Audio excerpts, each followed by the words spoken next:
सो हमारा next topic है अब वेंटो फैक्टर। वेंटो फैक्टर पढ़ने से पहले हम पढ़ लेते हैं एबनॉर्मल मोलिकुलर मास। और मतलब क्या होता है, इस एबनॉर्मल का नाम से क्लियर हो रहा है कि नॉर्मल जैसा तो नहीं है, यानी कि इसका मास क्या हो चुका है, अब चेंज हो चुका है। तो उसे हम क्या नाम देते हैं बेटा, एबनॉर्मल मोलिकुलर मास।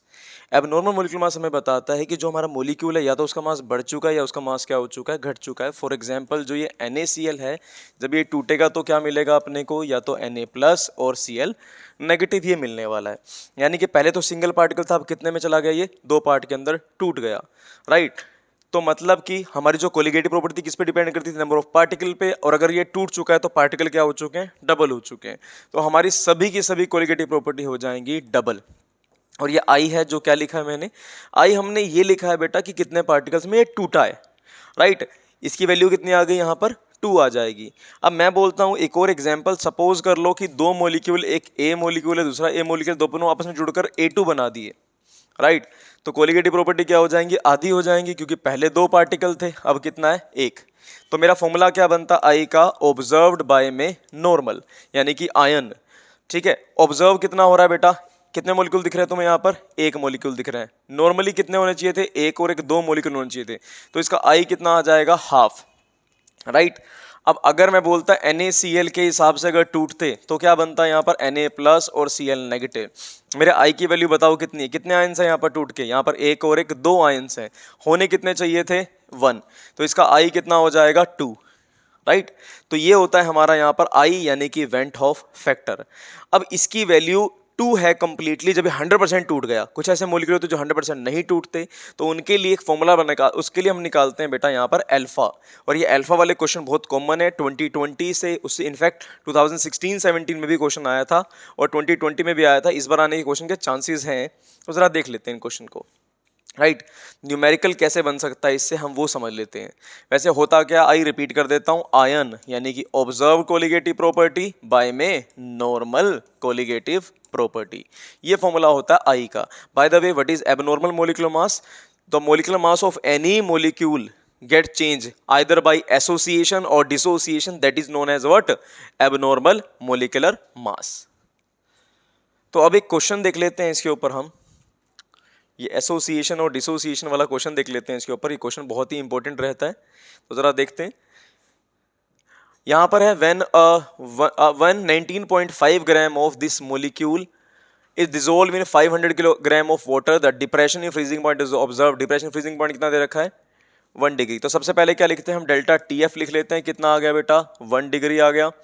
उसके बाद क्या दे रखा है बेटा, वेट दे रखा है उसका, वेट ऑफ सोल्यूट कितना दे रखा है, W2, क्योंकि कम क्वांटिटी है, ये क्या आ जाएगा 19.5 ग्राम।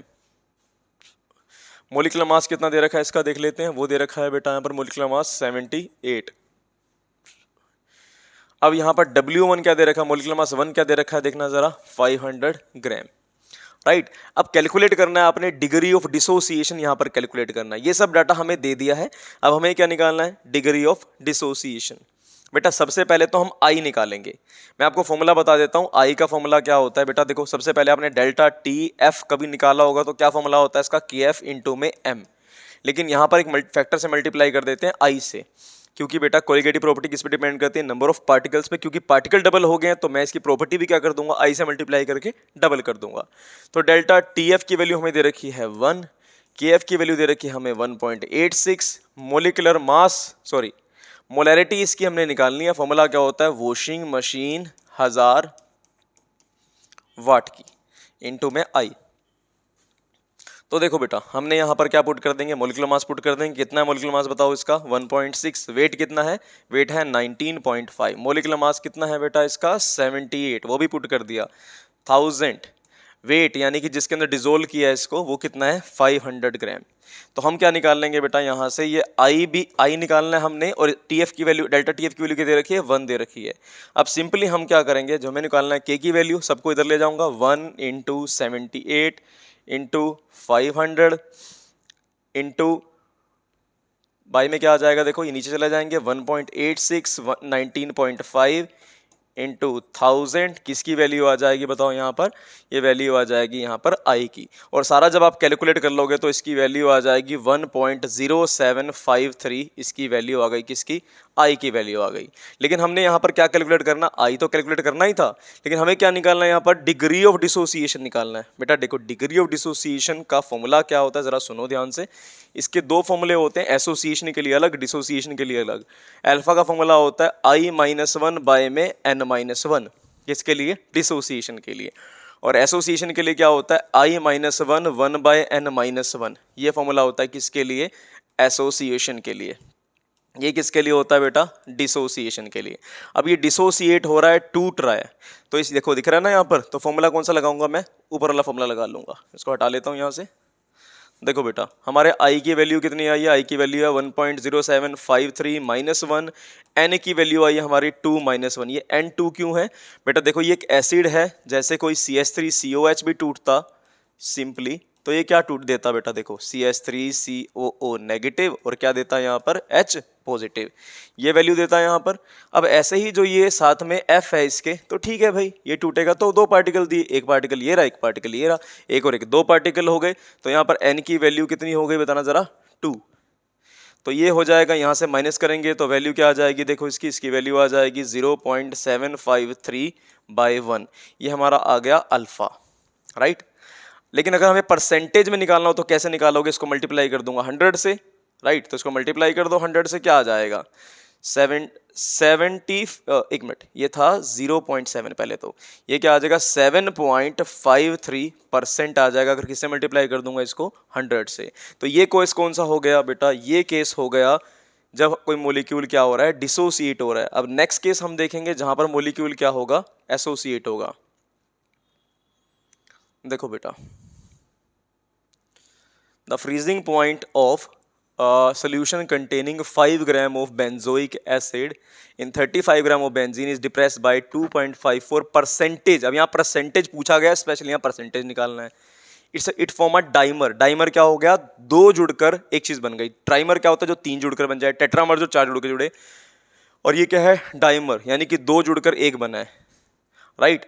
अब जरा ध्यान से देखते हैं इसको, हम क्वेश्चन को कैसे करेंगे। बेटा क्वेश्चन कौन सा, फ्रीजिंग पॉइंट वाला, ये delta T F is equal to वही आई इंटू में के एफ इंटू में एम। मुझे क्या निकालना है, यहाँ पर आई निकालना है, तो मैं क्या कर दूंगा, के एफ और एम को डिवाइड कर दूंगा, यहाँ किसकी वैल्यू निकाल लूंगा, आई की वैल्यू यहाँ पर हम निकाल लेंगे। देखो बेटा ये क्वेश्चन कैसे होने वाला है, जरा देखते हैं। डेल्टा टी एफ की वैल्यू कितनी दे रखी है अपने को, ये रही 2.94, तो मैं इसकी वैल्यू पुट कर देता हूँ बाई डिफॉल्ट। के एफ की वैल्यू कितनी दे रखी है यहाँ पर, देखो के एफ है 4.9, मोलैलिटी वही वॉशिंग मशीन 1000 वाट की, ये कहाँ चला जाएगा, ऊपर चला जाएगा, एम आ जाएगा यहाँ पर क्या आ जाएगा, देखना ज़रा डब्ल्यू आ जाएगा यहाँ पर। हम इसको ऐसे निकाल सकते हैं। तो देखो कैसे रहेगा क्वेश्चन, ये इस क्वेश्चन में हमने 2.94 पुट किया, मोलिकुलर मास कितना था, देखो ज़रा इसका मोलिकुलर मास था इसका 122, और ज़्यादा वाला मास कौन सा है, 35 ग्राम ज़्यादा है या 5 ग्राम, ओबियसली 35 ग्राम, तो ज़्यादा वाला मास यहाँ पर ऊपर आ जाएगा, नीचे 4.9 इंटू वेट कितना दे रखा है, देखो 5 ग्राम दे रखा है इसका, इंटू में 1000 आ जाएगा। अब ये पूरा सोल्व करने के बाद आपके पास वैल्यू आ जाएगी बेटा 0.52 वैल्यू आ जाएगी आपके पास। और एक बार अगर आपके पास ये 0.52 वैल्यू आ गई, आप क्या निकाल सकते हो यहाँ पर, अल्फा इजीली निकाल सकते हो। अब देखो इस अल्फा की वैल्यू कैसे निकालोगे, अल्फा की वैल्यू होगी i-1 1 बाय n-1, ये फॉर्मूला रहेगा। i की वैल्यू कितनी है बताओ, i की वैल्यू है 0.52 -1, और यहाँ पर इसका n कितना है 2, क्योंकि डाइमराइज हुआ है तो क्या आ जाएगा 2 -1। देखो यहाँ भी माइनस का आंसर आएगा, यहाँ भी माइनस का आंसर आएगा, या माइनस माइनस क्या हो जाएंगे, कैंसिल आ जाएंगे। नीचे 0.5, यहाँ पर क्या आ जाएगा 0.52 -1, 0.48 डिवाइड बाय 0.5। लेकिन हमें आंसर किस में देना है, परसेंटेज में, तो सिंपली किससे मल्टीप्लाई कर दूंगा बेटा, मैं 100 से मल्टीप्लाई कर दूंगा। देख लो ज़रा क्वेश्चन दिख गया सारा, किससे मल्टीप्लाई कर दूंगा बेटा मैं इसको, सिंपली 100 से। और ये हमारा आंसर क्या आ जाएगा, मल्टीप्लाई करने के बाद ये आ जाएगा 97.6% हमारे पास ये आंसर आ जाएगा। That is all about the question of association and dissociation. Thank you.